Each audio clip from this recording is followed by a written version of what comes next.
Resolution din sa Senado, si Robin Padilla, nag-file last week. Kaya lang sarado yung Senado, nag-file hindi man tinanggap, saradoan niya. Sarado ang tindahan. Ewan ko kung rini-file mga kababayan yung resolution ni Robin Padilla. Pero ngayon, ito sa Congress.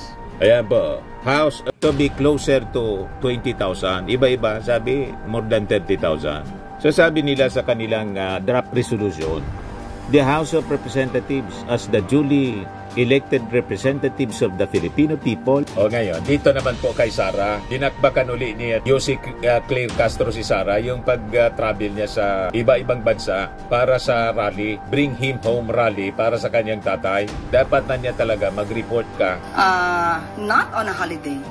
So kapag nagtrabaho, dala ang posisyon, dala ang bandera ng Pilipinas, nagpapagang mga balita at pagtalakay sa mga isyu ng lipunan. Pulsa, opinyon, banat at paglalantad sa katotohanan. Pulsa, what you see is what you get.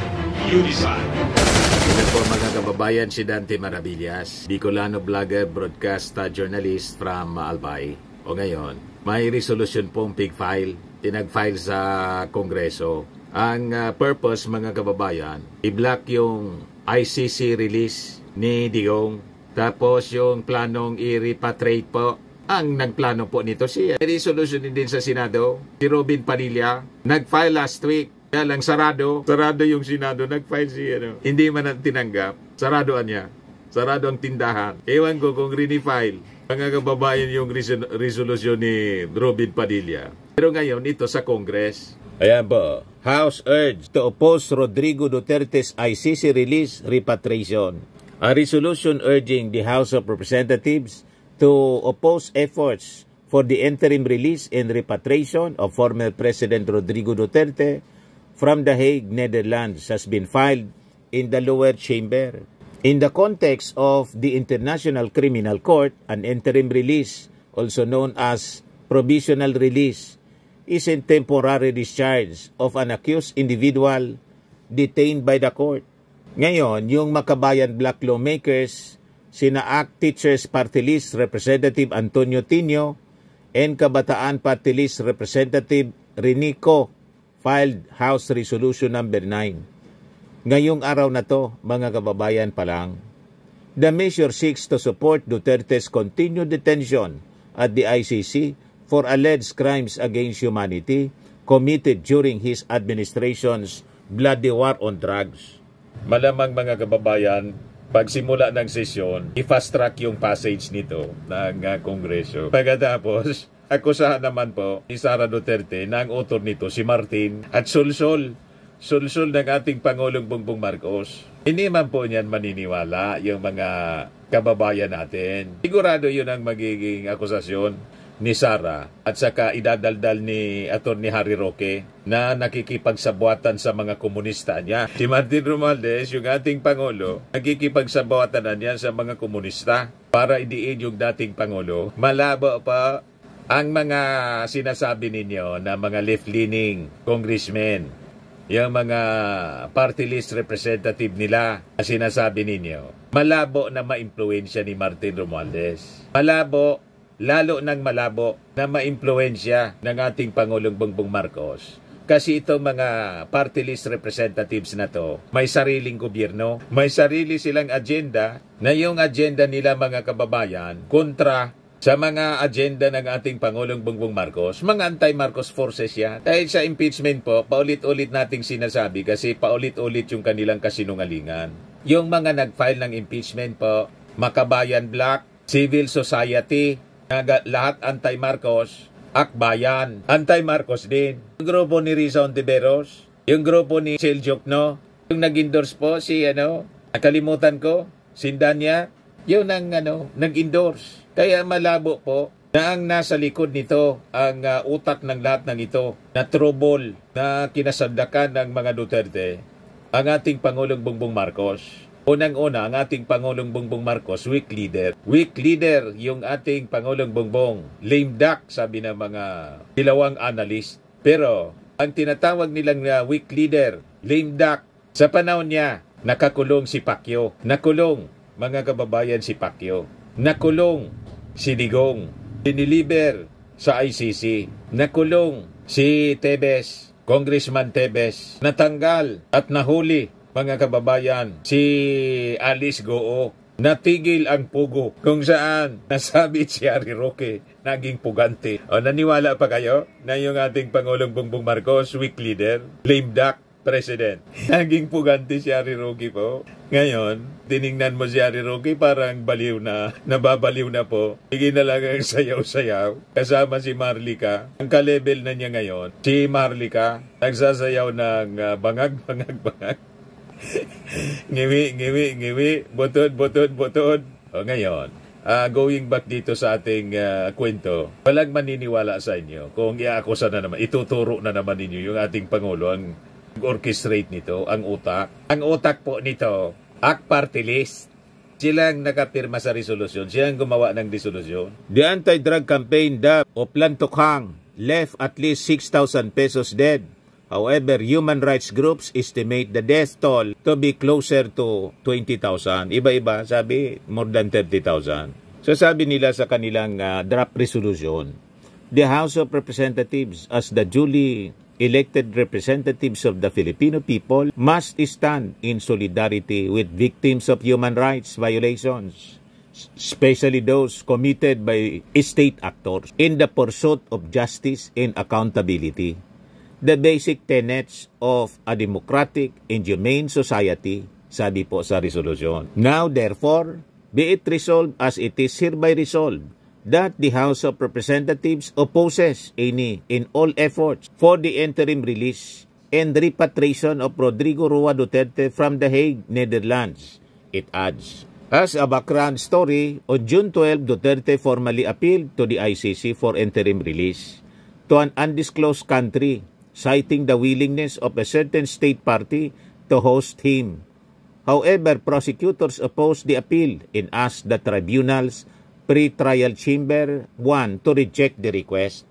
Yung sinasabi dito sa balitang undisclosed country, disclosed na po kasi ni-reject. Nagmensahe kay Sara yung Australia, we do not agree niya to host the interim release of former President Digong. Sabi ni Sara, hindi man na niya kami sa Australia nag-apply, pati yung Belgium po, hindi man na niya. Ang ibig sabihin, hindi pa sila nagre-request sa Australia, denied na. Pagkatapos, ito pa yung resolution, lalo itong magpapalakas, mga kababayan, sa kaso. Kasi, pag ipinasa ito ng Congress, na malamang ipasa, iisipin ng mga ICC judges, talaga niyang mahirapan niyang pagbigyan yung request for interim release. Kasi pati yung Kongreso niya ng kontra, Kongreso ng Pilipinas.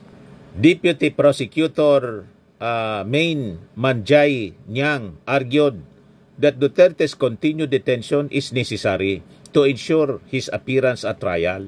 Tama po, kasi unang-una, hindi man nire-recognize ng mga Duterte ang defense, ang jurisdiction ng ICC. Pag pinaintulutan ninyo, ang request niya, pinagbigyan ninyo na ma-release siya temporarily, malamang hindi na yan bumalik. Bigla na lang mawawala. Baka sumiksik na yan doon sa palda ni Xi Jinping. Umambulan niya kayo sa Tambol Mayor.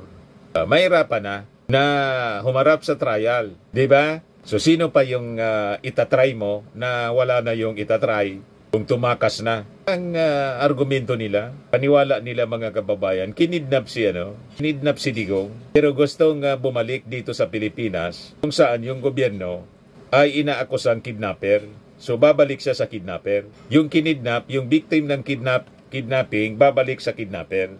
Sino ba naman yung maniniwala sa ganong kwento? Argumento. O ngayon, dito naman po kay Sara, dinakbakan uli ni Yossi Claire Castro si Sara yung pag-travel niya sa iba-ibang bansa para sa rally, Bring Him Home rally para sa kanyang tatay. Dapat na niya talaga mag-report ka ng kung ano yung trabaho mo, resulta ng trabaho mo sa pag-travel mo.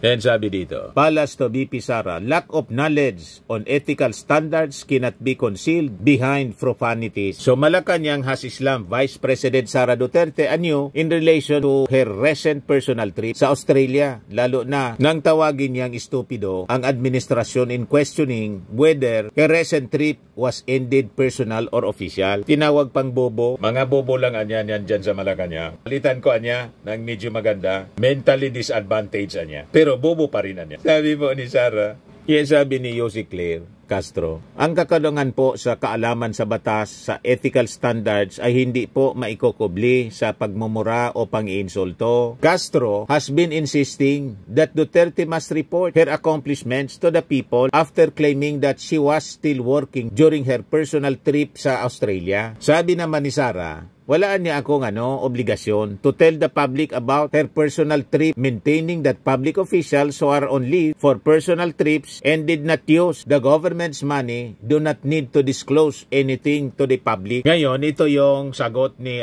buwelta ni Yossi Castro kanina sa press briefing, mga kababayan, kasi natanong uli ng mga reporters. Ang kakulangan po sa kaalaman sa batas, sa ethical standards ay hindi po maikukubli sa pagmumura o pang-iinsulto. Simple lang naman po, bakasyon o trabaho. Siya naman po ang nagbanggit na nagtatrabaho. Not on a holiday. So kapag nagtrabaho, dala ang posisyon, dala ang bandera ng Pilipinas, may official functions, ayon na rin sa RA 6713. Public office is a public trust. So dapat ipalam ano ang naging magandang resulta sa pagtatrabaho. Kung walang mai-report, baka walang natrabaho. Ang Pangulo, focus sa trabaho. Kapag po siya man ay umaalis ng bansa, may dalang magandang balita, may magandang naging relasyon sa iba't ibang leaders. Isa dito ay ang pagsagip sa buhay ni Mary Jane Veloso dahil sa magandang relasyon sa Indonesia. Ang pagpapauwi, ang pagpabalik ng dating mamabatas na si Arnulfo Teves. Pati na po ang mabilis na pagbabalik kay Alice Goo. At sa Japan, inaangat ang turismo ng Pilipinas. Yan po ang trabaho na dapat ipagmalaki kung talagang nagtrabaho. Basag na naman po si Sara Duterte. Max framing and lifting cream, pinapahid po sa mga pulses in affected area. Mainam po sa paninigas ng mga kaso-kasuan. Ito naman po, Automax Radiant Serum. Sa mukha naman yung application, anti-aging po siya. You will look 10 years younger than your age. Sa mga cancer patients naman po, baka lang gusto ninyo itong itry. Neng siya red mixed fruit drink. Hindi mo po siya gamot, food supplement siya. Kaya lang, gawa siya mga kababayan sa goji berry. Yung goji berry, may anti-cancer properties. O ngayon, yung mga inquiries ninyo, dumiritso na lang kayo sa aming messenger sa Facebook para masagot namin agad. Ayos pa? Ayos na ayos niya, Mr. Maravilla. But anyway, ito po pala yung aming bagong product na binibenta online. I am worldwide amazing pure organic barley powdered drink mix from Australia. Negosyo to ng aking anak na architect entrepreneur Riz Maravillas. Ayan po. Kontakin na lang po ninyo siya, Riz Maravillas on Facebook.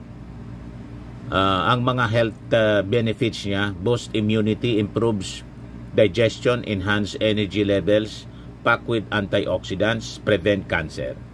Sa mga naghanap po ng malinis and spacious fitness gym, pumunta lang po kayo sa aming Colossal Fitness Gym. May Grab car rental din po kami. Ito naman po yung bago naming product na binibenta online. Eye Glow Serum, whitening po siya. Tingnan ninyo yung epekto sa aking anak na architect before and now. Yung mga inquiries po ninyo, dumiretso na lang kayo sa kanyang Facebook account, Riz Maravillas.